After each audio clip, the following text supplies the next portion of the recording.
Hey guys, so today I'm going to talk about the importance of hosting a coach sneak peek, which if you don't know what a coaching sneak peek is, I'm going to explain it. But it's an awesome way to get new challengers, new clients, and new coaches onto your team. So, if you're a newer coach, this is something that you should definitely be doing at least once a month. When I was a new coach, I was hosting coach sneak peeks or coach previews or coach info groups at least every other week because, I didn't have that big of a social media following. I didn't have people organically coming to me every day. So reaching out and creating these groups where you're talking about what coaching means or you're talking about what a challenge group is and why it's so important is crucial in growth of your business, and it's crucial in growth of your team, right? Because the success that we find as coaches is directly reflective of our ability to create a team and to onboard coaches and teach them to do what we do, right? And run challenge groups with us and help people. So the first tip that I'm going to tell you guys is to stop making it so complicated. So what is a coaching sneak peek? Literally, all it is either a Facebook group, or you could go live on your Instagram, or you could go live via your Facebook like page. It's somewhere you can create an event on your Facebook like page. It's somewhere where you invite people or you share with people about what coaching entails and what you really do as a coach. Because if you never ask somebody to become a coach, the answer will always 100% guaranteed be no. Right? So if you ask somebody or you give somebody the opportunity to say yes, it doesn't guarantee that they're going to say yes to coaching, but it does give them the opportunity to at least learn more about it. And it gives them the opportunity to say yes, even if maybe they're going to end up saying no. But you're giving people this information. You're sharing with them about what you do. Because I find a lot of the times, especially with new coaches, they're like, oh, like no one really wants to join my team. And one of my questions is, oh, well, have you hosted a coaching sneak peek? Have you hosted, a group where you're authentically sharing your story, what you love about coaching, and why you think that they would love it too, right? Not everyone is going to be gung-ho from the beginning, but it's important to constantly be sharing this and constantly host coach sneak peeks. I know my upline, Jamie, she's been coaching for 5 years, and she still hosts at least one coaching info group every single month. Like, consistency is key, guys. And so coaching sneak peeks are an awesome way to get people into the door.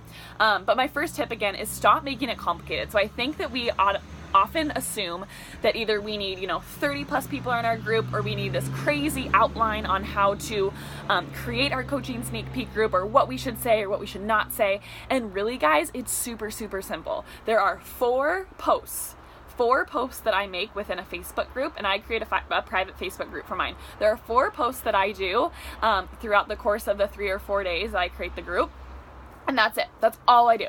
So my first tip, again, would be stop making it so complicated. And what I would do to start out a coaching sneak peek is start posting about it and share about it at least a week in advance. You cannot 2 days before, a Facebook group goes live, say, oh, by the way, like, I'm hosting a coaching sneak peek tonight, or I'm hosting a coaching sneak peek in 2 days, like, you guys should join. It has to be at least a week in advance, so you get people excited, you get people into the group, especially if you have a small following, right?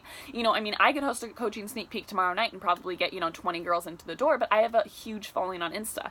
And that wasn't the case for me for the longest time. So I needed to dive more into inviting and give myself more time for those girls to get into the group, introduce themselves, and then I could start sharing my story. So what you would do, the first post that I make is literally just a welcome post. I ask them to share about why they're interested in Beachbody coaching, if they've ever heard of Beachbody before, if they've ever done a fitness program before, or what their fitness journey looks like right now, and then one thing that they think that they would love most about becoming a coach. And then it keeps them in this positive space on, like, thinking about positive things about what coaching could do in their lives. So that's the welcome post that I share first off in the group. I don't invite anybody to the group until that post is in there. And then I'm just adding people into it at least a week. You could do 2 weeks prior, so people can start introducing themselves. Don't get hung up on the fact if people introduce themselves or not. It doesn't matter. I would definitely make sure that you introduce yourself in that own introduction post so that people can see what they're supposed to do. And as coaches, right, we always lead by example. So have your own introduction post in there. The second thing that I do, so I have that welcome post in there, and then all I do is I post a schedule about the days that I'm going to go live. It's 3 live videos, boom, I'm done, and I move on with the rest of my month, guys. It's not that hard. So my first live video talks about, my story, because what are we selling? We're not selling Beachbody products. We're selling us. We're selling us as coaches, us as, you know, that person that can be their friend. We're creating that relationship with them. So the first live video is me explaining my story, who I was before Beachbody, who I was during Beachbody, and who I am now, like post Beachbody, like being a full-time coach and what it's done to my life. So I just share all about my fitness journey. I think a lot of the times we assume, oh, I can't host a coach sneak peek because I'm not making thousands of dollars every week. If you're not making thousands of dollars every week, talk about the fitness aspect of it. Talk about how the fitness has changed your life. So talk about the story that's really authentic to you, and where you were and where you are now. That is going to pull on people's heartstrings. That's going to get people excited. That's going to get people to know you. Do not spit out any freaking types of facts at all the first day. All you're doing is being really authentic and sharing your story, because that's what people are going to relate to, right? So that's day one. Day two, I talk about challenge groups, because what do we do as coaches?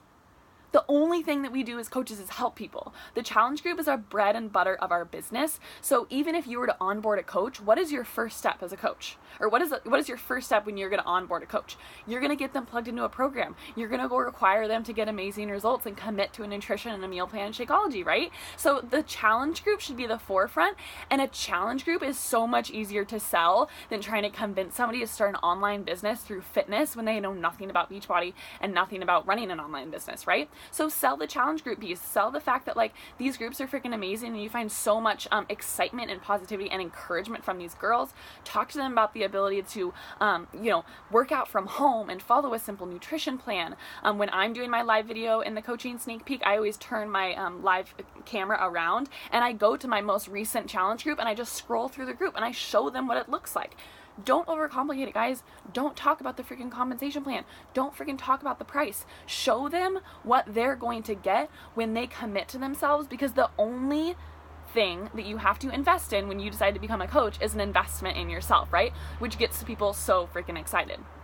Because like I said before, the first step to becoming a coach, if you were going to onboard a new coach, is you plug them into a challenge group, because they're not going to be a successful coach if they don't commit to a program. So stick in that place of, helping them, showing them how you are going to help them, so then they can visualize down the road, okay, this is what she does. I think I can probably do that too.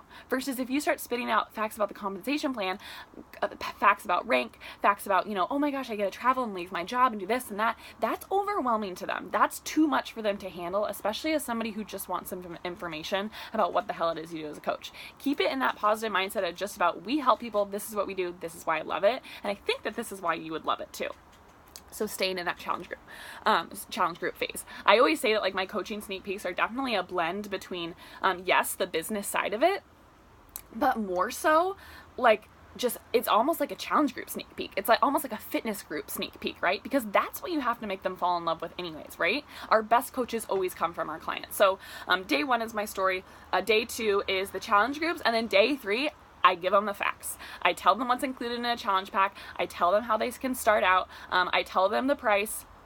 I tell them that registration will go live and it'll be open until the following Sunday, because usually I run mine like Monday, Tuesday, Wednesday, or Tuesday, Wednesday, Thursday. And I just get them really excited to commit to their own journeys. I don't get them excited about running a multi-million-dollar business and leaving their job and living a wanderlust lifestyle. Like, that would be so overwhelming, right?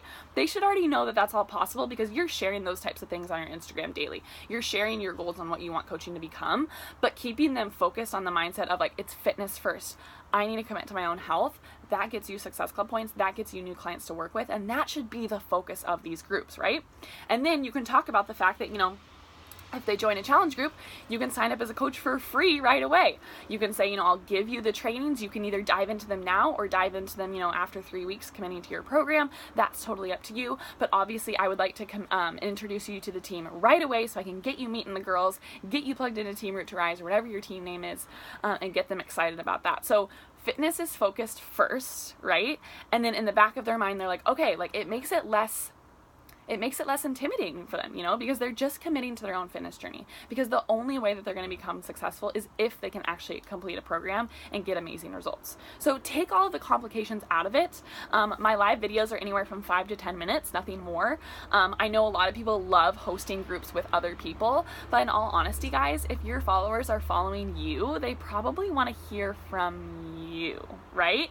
And if on that day where you're sharing about the challenge group and you're flipping your phone around and showing them the challenge group, they're going to see that there's tons of other people in there, that you're not alone, that this is something that's real. But, you know, I mean, I would question whether, you know, if you're always just planning on or hoping that you're just going to run groups with other people and, like, they're going to bring people in and, like, you can just, like, kind of ride along. Like, I would do a more intimate group with 3 or 4 girls and give them your all and have them connect to you versus, you know, getting so obsessed with, well, I need a group of 5 other girls to run this with so there can be more people in the group and more excitement, you know?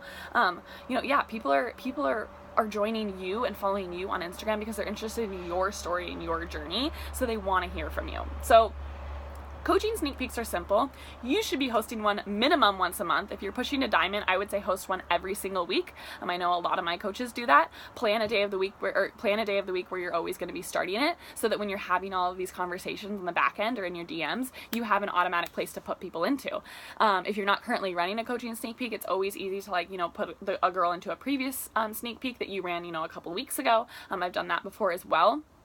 But keep them simple. It shouldn't be a ton of posts. It shouldn't be a ton of facts. It shouldn't be, oh my gosh, my life was just forever changed and now I travel the world and I love my life. Like, that's not relatable to these girls who are just trying to figure out how to, like, start their fitness journey or trying to figure out, you know, how they could possibly make this business work for themselves. Keep it simple, because that's how people will believe in themselves enough to join. And then from there, you can sell them on the fact that they can do this full time. But you have to start with that part-time mindset of just getting them committed to their fitness journey, maybe helping 1 or 2 people and letting it organically grow from there. So that's how to host a coaching sneak peek. Keep it simple. There is nothing complicated about it at all, and hopefully this is helpful.